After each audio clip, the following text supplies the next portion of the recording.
Ay. Ano mo nahulog? Kalak. Sorry.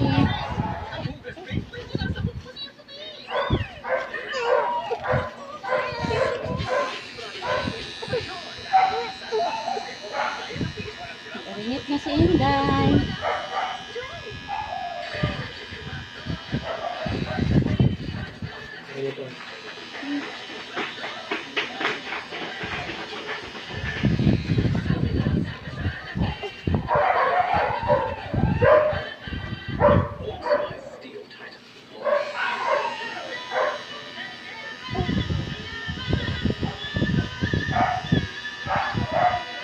Siya na nag-design yan. Basta ang sinabi ko lang sa kanya, ikaw na bahala. Basta matabunan ng peklat ko.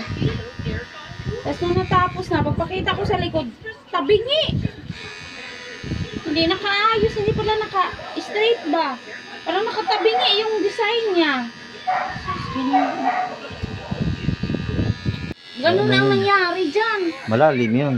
Oo, Ito, tingnan mo to, oh. Ayan, oh. Wala namang, wala namang wala nga dugo. ako halos maramdaman. Sakto lang ba yung ano? Diyan, parang ano, tumutulo na yung dugo. Pero hindi ko lang pinansin. Hindi ko lang pinansin sa kanya.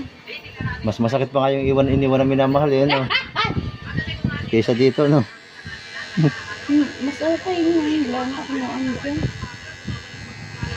Sa kanya, pinupunot talaga yung balat mo.